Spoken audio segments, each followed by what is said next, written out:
अस्सलाम वालेकुम dear students, कैसे हैं आप सब। आई होप आप लोग खैरियत से होंगे। बेटा हमने रिव्यू एक्सरसाइज स्टार्ट की हुई थी और इसके फर्स्ट 9 क्वेश्चन कंप्लीट करने के बाद आज हम स्टार्ट करने जा रहे हैं क्वेश्चन नंबर 10, जो कि इस चैप्टर का लास्ट क्वेश्चन है। तो चले बिना टाइम वेस्ट किए स्टार्ट करते हैं। जी गाइस, आपको ये क्वेश्चन नंबर 10 है वो स्क्रीन पे दिखाई दे रहा होगा। तो मैंने ये ऑलरेडी टाइप कर लिया है, तो यहाँ से जस्ट आपको आज गाइडलाइन देंगे, ठीक है। तो थोड़ा सा ये लेंथी क्वेश्चन है और इजी भी है। स्टार्ट करते हैं भी। Salma invested ₹3,50,000 in a bank. Salma क्या करती है, 3,50,000 रुपये एक बैंक में इन्वेस्ट करती है। Which paid simple profit at the rate of 7.14% per annum. यानी कि जो बैंक है वो इस परसेंटेज के हिसाब से सालाना सलमा को अमाउंट देता है, यानी कि सूद देता है, ठीक है।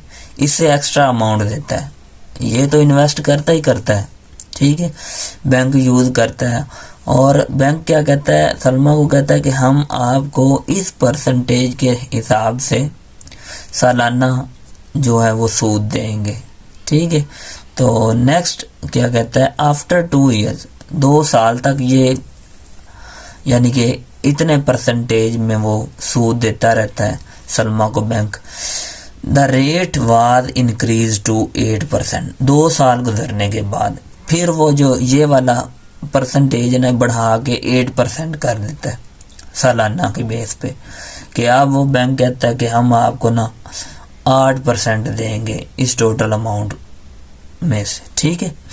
Find the amount she had at the end of 7 year. अब 7 साल गुजरने के बाद अब आप बताएं कि सलमा को कितना प्रॉफिट मिला, या आप दूसरे अल्फाज में कह सकते हैं इन 7 ईयर्स में सलमा ने बैंक से कितना यानी कि प्रॉफिट अर्न किया, या आप कह सकते हैं कि सलमा को कितना सूद मिला, ठीक है, जो कि इस्लाम में जायज़ नहीं है। खैर ये क्वेश्चन आया है तो चले सॉल्व करते हैं। आई होप आपको स्टेटमेंट की समझ आ गई। तो 1 मिनट के अंदर फिर रिवाइज कर लेते हैं। सलमा इतने पैसे एक बैंक में इन्वेस्ट करती है, 2 साल तक बैंक कहता है हर सालाना बेस पे ना हम आपको इतने % एक्स्ट्रा अमाउंट देंगे, ठीक है, वो हम अभी निकालेंगे। तो 2 साल तक सलमा को इस परसेंटेज के हिसाब से अमाउंट बैंक देता है, ठीक है। उसके बाद वो कहता है फिर बढ़ाकर वो ना 8% कर देते हैं कि आपको ना अब हर साल ना 8% इसमें से दिया जाएगा जितना भी वो बनेगा। तो फाइंड द अमाउंट। 7 साल गुजरने के बाद आप बताएं कि सलमा ने टोटल कितना वो प्रॉफिट अर्न किया या टोटल कितना सूद लिया बैंक से, ठीक है। तो चलें शुरू करते हैं। इसके लिए फार्मूला है, इसे कहते हैं सिंपल इंटरेस्ट, या खाली आप इंटरेस्ट भी कह सकते हैं। तो ये हमारे पास फार्मूला है P × R × T/100। ये फार्मूला हमने ये अप्लाई करना है, तो इससे हम आसानी से इंटरेस्ट निकाल सकते हैं कि कितना सूद लिया उसने 2 सालों में और फिर कितना सूद लिया है 5 सालों में। तो चलें अब इसकी वो टर्म बता देता हूँ, इनके नाम बता देते हैं। प्री से मुराद है प्रिंसिपल अमाउंट, जो ये गिवन में शुरू में दी होती है, जो इन्वेस्ट वो करती है, इसे इनिशियल अमाउंट भी कहते हैं। और आर से मुराद है rate of interest per annum. जैसा कि ये वाला एक रेट ये है, एक रेट ये है, जो सालाना की बेस पे सलमा को बैंक दे रहा है, ठीक है। उसके बाद टी से मुराद टाइम इन ईयर, ठीक है। पहले 2 साल में देगा, फिर 5 साल में। अब देखते हैं वो कितना कितना बैंक दे रहा है, इसको वो प्रॉफिट या सूद कह सकते हैं। तो मैंने यहाँ पे हेडिंग दी है इंटरेस्ट फॉर फर्स्ट 2 ईयर। 2 साल तक इसे बैंक कितना देता है। तो P से मुराद प्रिंसिपल अमाउंट मैंने ये लिख ली। उसके बाद रेट पहले 2 साल में ये इतनी परसेंटेज है। इसको बेटा सिंपलीफाई किया, 7 से मल्टीप्लाई किया, 1 में ऐड किया, 29/4 आ गया, ठीक है। इसको ऐसे सॉल्व करते हैं, इससे मल्टीप्लाई करते हैं और ऊपर वाले नंबर में ऐड करते हैं, ओवर जो डिनोमिनेटर हो वही लिख देते हैं। तो 29/4% रेट हमारे पास बना। टाइम कितना लगा भाई, 2 साल तक। 2 साल तक कितने परसेंट बैंक देता है उसे सूद, इंटरेस्ट। उसके लिए बाद फिर हमने वो फार्मूला लगाया, simple interest for first 2 year. तो मैंने SI1 कह दिया, सिंपल इंटरेस्ट, यानी कि पहले 2 साल के लिए P multiply by R multiply by T over 100, ये वही फार्मूला। प्रिंसिपल अमाउंट लिखी, रेट की वैल्यू लिखी, टाइम की वैल्यू लिखी, 100 से डिवाइड किया और डिवाइड करने के बाद आगे सॉल्व नहीं किया वो तो कर लेते हैं। यहाँ पे वही ब्रैकेट लगाएं, ये 3,50,000 लिखें as it is, multiply by, इसको इससे मल्टीप्लाई कर दें तो 58 बन जाएगा। 29 मल्टीप्लाई बाय 2 ओवर 4 आ जाएगा और डिवाइड में क्या आ जाएगा, 100 आ जाएगा। और फिर आपने क्या करना है, ये 100, ये 4 डिनोमिनेटर है तो नीचे 100 भी तो डिनोमिनेटर है, इससे क्या हो जाएगा, मल्टीप्लाई हो जाएगा। 100 मल्टीप्लाई बाय 4 करेंगे तो हमारे पास 400 आ जाएगा। 3,50,000 ऊपर लिखे, मल्टीप्लाई बाय 58 ऊपर रह गया। अब SI, इसको बेटा सॉल्व करें, ऊपर मल्टीप्लाई किया तो हमारे पास जो अमाउंट आएगी इसको एक दफ़ा एज इट इज लिखते हैं, डायरेक्ट ही सॉल्व कर लेंगे। 3,50,000 और ये 58 डिवाइडेड बाय 400। इसको जब आप कैलकुलेटर से मल्टीप्लाई करोगे, इससे डिवाइड करोगे ना, तो जो मेरे पास आंसर आया वो आया 50,750। तो फर्स्ट 2 सालों में ना जो सलमा ने बैंक से प्रॉफिट अर्न किया वो 50,750 रुपये अर्न किया, ठीक है। उसके बाद फिर नेक्स्ट आ जाता है हमारे पास इंटरेस्ट फॉर नेक्स्ट 5 ईयर। अब नेक्स्ट 5 ईयर गुजरने के बाद उस बैंक ने रेट बढ़ा दिया, 8% कर दिया कि हर साल गुजरने के बाद सलमा को बैंक देगा 8% के हिसाब से। अब देखते हैं 8% में वो कितनी अमाउंट आती है इस हिसाब से, ठीक है। 3,50,000 इन्वेस्ट करती है तो इसके हिसाब से 8% कितना बनता है, तो वो 5 सालों का प्रॉफिट होगा। तो R लिखा 8%, जो कि आपको गिवन डाटा में ये दिया हुआ है, ये देख भी सकते हैं यहाँ पे, ठीक है। Increase by 8%। नेक्स्ट 7 ईयर, तो 2 साल ये और 5 साल के लिए ये, तो फिर टोटल कितना है, 7 साल के लिए। तो फिर हम इन दोनों को ऐड भी करेंगे लास्ट में, ठीक है। तो यहाँ पे फिर हम इसे T = 5 ईयर, तो S dot simple interest I2 लिख दें। अब नेक्स्ट 5 ईयर के लिए निकालना है तो PRT डिवाइडेड बाय 100, वही फार्मूला लिखा। प्रिंसिपल अमाउंट आपको पता है वही है आपके पास, जो प्रिंसिपल अमाउंट है 3,50,000 जो उसने इन्वेस्ट किया था बैंक में, और ये P की जगह पे लिख दिया, R की जगह पे फिर इंटरेस्ट रेट बढ़ा दिया बैंक ने, 8% कर दिया। उसके बाद टाइम 5 सालों तक देखते हैं इसे कितना मिलता है, डिवाइडेड बाय 100, ठीक है। अब बेटा इन तीनों को मल्टीप्लाई किया और फिर डिवाइड करने के बाद जो मेरे पास आंसर आया ना वो 1,40,000 आया है, 1,40,000। ये आप कैलकुलेटर से कर लीजिएगा।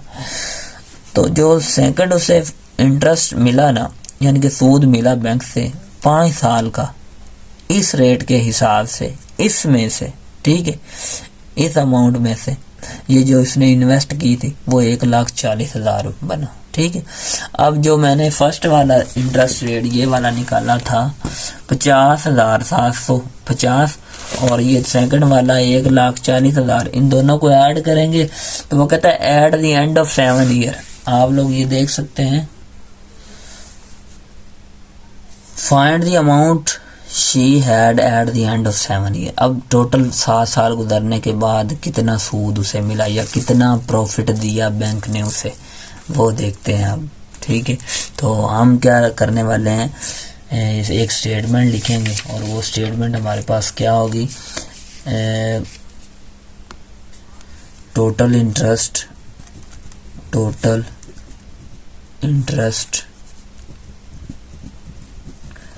आफ्टर 7 ईयर, 7 साल गुजरने के बाद। तो यहाँ पे लिखे फार्मूला बना दें एक, total interest which is equal to simple interest जो फर्स्ट 2 ईयर के लिए प्लस सिंपल इंटरेस्ट जो निकाला है सेकंड 5 ईयर के लिए। इन दोनों को ऐड करते हैं तो पहला इंटरेस्ट ये रहा, इसकी अमाउंट क्या है, फर्स्ट वाला ये है 50,750, तो ये 50,750। दूसरे वाला ये ऊपर आपने निकाला हुआ है ये 1,40,000, खैर आपने तो नहीं, मैंने ही निकाला, 1,40,000 है आपका। तो चलें इन दोनों को ऐड करते हैं तो टोटल हमारे पास इंटरेस्ट देखते हैं क्या आता है। ये एज इट इज, ये वाला यहाँ पे भी एज इट इज। तो जो टोटल इंटरेस्ट बना ना हमारे पास, वो इन दोनों को ऐड किया तो ये बना, कैलकुलेटर से किया मैंने, 1,90,750, 1,90,750। तो ये था टोटल इंटरेस्ट। अब हम क्या करते हैं, ये आफ्टर 7 ईयर इतना सूद उस सलमा को मिला, ठीक है, और ये फर्स्ट 2 ईयर के लिए था और ये फर्स्ट सेकंड जो 5 ईयर गुजरे उसके लिए था, और टोटल इनको किया तो 1,90,750 रुपए, ठीक है। ये इसने प्रॉफिट अर्न किया, या दूसरे अल्फाज में कह सकते हैं सूद मिला उसे बैंक से। तो अब हमें ना फाइनल अमाउंट निकालनी है। क्या करना है, फाइनल अमाउंट निकालनी है। तो यानी कि टोटल कितनी अमाउंट बनी, इन्वेस्ट कितना किया उसने, 3,50,000, प्रॉफिट कितना अर्न किया, 1,90,750। इन दोनों को ऐड करते हैं तो देखते हैं फाइनल कितना आता है। तो यहाँ पे फाइनल अमाउंट लिखें, फाइनल अमाउंट। इसके लिए आप स्टेटमेंट बना दे, प्रिंसिपल अमाउंट, प्रिंसिपल अमाउंट। तो यहाँ पे प्लस लगा देंगे, ऐड करना है ना, किस में, total interest, total interest, total interest जो उसने बैंक से वसूल किया, ठीक है। तो फाइनल अमाउंट कितनी बनती है, प्रिंसिपल अमाउंट हमारे पास ये रही, वो शुरू में 3,50,000 जिसे इनिशियल अमाउंट भी कहते हैं, 3,50,000 प्लस ये इंटरेस्ट कितना भाई आफ्टर 7 ईयर, 1,90,750। इन दोनों को बेटा ऐड करते हैं, ये एज इट इज, ये एज इट इज, ये एज इट इज, फिर ये नए सिरे से final amount as it is.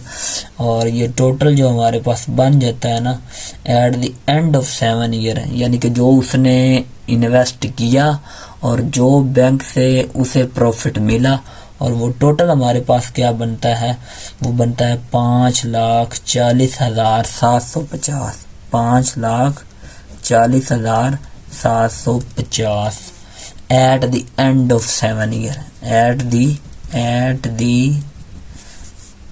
End of 7 years. तो ये उसका वो जितना उसने इन्वेस्ट किया था और जितना उसे प्रॉफिट मिला, ये टोटल ये बना, ठीक है। तो आई होप आपको ये क्वेश्चन अच्छे से समझ में आ चुका होगा। मैंने फुल कोशिश की आपको अच्छे तरीके से गाइड कर सकूं।